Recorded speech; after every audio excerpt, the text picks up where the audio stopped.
guys, today let's tackle a term by the name inflation. I don't think there is any economic word that is mentioned so many times in a year than inflation, both by people who know what they are saying and also by people who don't know what they are saying, but I'm assuming they refer to the rise in prices. And rightfully so. Inflation is the general increase in prices of commodities and services. But it cannot stop there, because if prices are increasing, but income and interest rates are also increasing at almost the same rate, then inflation will not really be a bad thing, or it will not really have a bad effect to the people. Understand? So inflation cannot be complete only by saying the rise in prices. Inflation is complete when you say that there is a rise in prices of goods and services when the income and the interest rates, the real interest rates, are not increasing almost at the same rate or at a higher rate. Because if income is increasing at a higher rate and interest rates are also increasing at a higher rate than inflation, you might not necessarily feel the impact of inflation. Understand? And that is why that has to be the complete definition of what inflation is. So then someone will ask me, what really then causes inflation? What makes the prices of commodities in an economy to rise? There are several factors.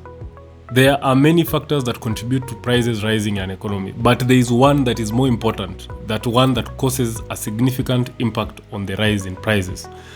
So the other factors are, number one, there is an increase in consumption spending. When generally the public spends or consumes more and spends more, prices tend to increase, because you remember suppliers probably were not ready to supply commodities at the demand that the market is demanding.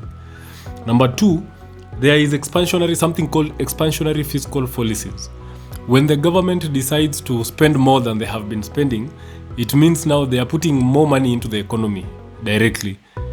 And when there is more money into the economy, there is higher demand. Higher demand for the same amount of supply, of course, prices will rise. Now, there is a third one, which is called the adverse supply shocks. So supply shocks are things like bad weather conditions, things like wars. So whenever there is a fight, like for example, we all know prices of oil have gone up because of the instabilities that are being experienced in Russia and Ukraine. Those are supply shocks. Something like you were expecting rains and rains did not come. So there is drought. Of course, the prices of food will go up because production has not been as expected.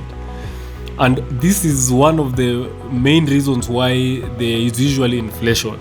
And it is bad because no one really has control over the adverse supply shocks. You don't expect it. When the year starts, no one thinks about supply shocks as the reason why they are not going to be able to buy food at a certain price, because you cannot expect. You don't know whether there will be wars. You don't know whether the rains won't come. Yeah. Having mentioned those three, there is one more that is very, very important. The main driver to inflation is something called increased money supply. When there is just an increase in money supply in the economy, inflation tends to go up. And how does money increase in an economy? It increases through something called monetary policy, which is done by the central bank. The central bank has the responsibility of determining the amount of money in circulation, how much money will be circulating for business and for personal use. Yeah? And because of that, sometimes the central government will increase the amount of money supply in the economy. And how do they do that? They print. So they will print money and induce money into the economy. When that happens, it creates demand. And remember, it creates demand when supply has not necessarily been increased. So prices will tend to go up. But someone will ask me then, why would the CBK decide to then induce money into the economy? And I'll tell you this, I'll explain this for the sake of developing countries. In most developing countries, our governments are not able to generate enough money through taxes And they also are not sometimes able to generate enough money through borrowing. So they have gone and borrowed, they have collected taxes, but it's still not enough. So what they will do, they will tell the CBK to print money. So printing money is not entirely an illegal thing. It is legal and it is acceptable. It's part of their responsibilities. But they are supposed to print money within the macroeconomic conditions so that they don't cause something called hyperinflation. So when they print money and they induce money into the economy, there will be that initial increase in inflation. And that is the reason why sometimes there is a increased inflation in an economy. And that is the main reason actually why inflation happens, because the existing government increases money supply through printing of money. And that printing of money will cause an increase in demand, and then demand will of course bring prices up.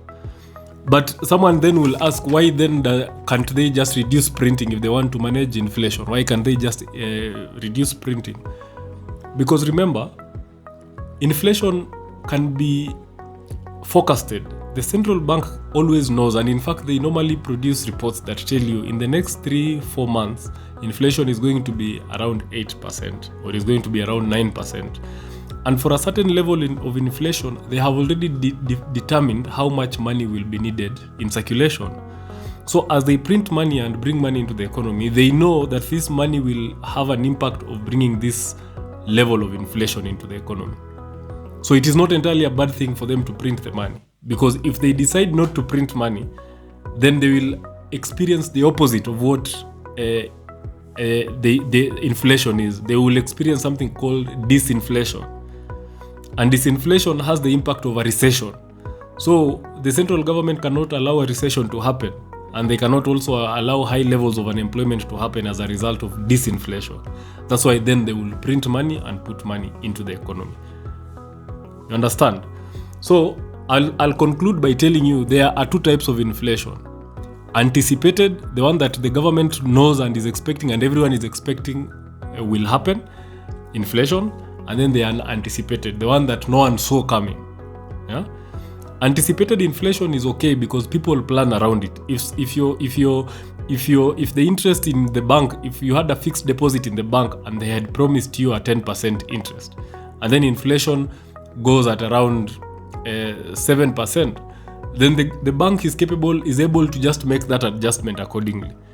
But if they had projected that the inflation will be 10% and then inflation goes and becomes 13%, that is unanticipated. That is when now people lose money and there is a transfer of money from one person to another. Yeah. So unanticipated inflation is the bad one, the one that people didn't expect. And like I've told you, it's majorly caused by adverse supply shocks. But anticipated inflation, the government knows, the banks usually know, and everyone plans ahead, and it never really has a bad impact or effect to the economy. Now, I know this amount of information might be a bit complex or complicated to some people. Don't worry. With time, you'll get to understand, because I intend to do something else about inflation as well.